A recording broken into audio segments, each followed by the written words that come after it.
Hi, என் பேர் பிரியா. நான் already TNPSC exam எழுதியிருக்கேன். எழுதி எனக்கு ஒரு 20 மார்க்ஸ் கிட்ட போயிடுச்சு. அப்போ எனக்கு எப்படி படிக்கணும்னு தெரியாது. எப்படி சிலபஸ் வைஸ் எப்படி ஒரு டாப்பிக்கும் எடுத்து அதை பற்றி படிக்கணும்னு எனக்கு தெரியாது. ஆனால் இங்கே ஜாயின் பண்ணதுக்கப்புறம் விஷைனில் ஜாயின் பண்ணதுக்கப்புறம் எனக்கு எல்லாமே சொல்லிக் கொடுத்தாங்க. எப்படி படிக்கணும், ஒரு டாபிக் எடுத்து அது மூலயமா எப்படி படிக்கணும், எப்படி கொஷின்ஸ் ஃப்ரேம் பண்ணுவாங்க, அது எல்லாமே எனக்கு இங்கே சொல்லிக் கொடுத்தாங்க. அதுவும் இல்லாமல் நான் ரெகுலராக டெஸ்ட்டும் அட்டென்ட் பண்ணேன். கிளாஸஸ் கண்டிப்பாக அட்டென்ட் பண்ணேன். எல்லா கிளாஸஸுமே நான் ரெகுலராக அட்டென்ட் பண்ணேன். அப்போ தான் நமக்கு தெரியும் அது என்னென்ன டாபிக் இருக்குது அப்படின்னு நமக்கு தெரியும். நான் அதுவும் இல்லாமல் ஃப்ரீக்வெண்ட்டாக டெஸ்ட்டும் போட்டேன். டெஸ்ட்டு போட்டதுனால கிராஜுவலாக என் மார்க்ஸ் இன்க்ரீஸ் ஆச்சு.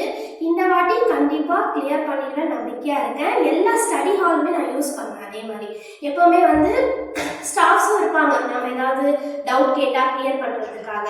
ஸோ இந்த வாட்டி கண்டிப்பாக கிளியர் பண்ணிடுவேன். நான் கான்ஃபிடென்ட்டாக இருக்கேன்.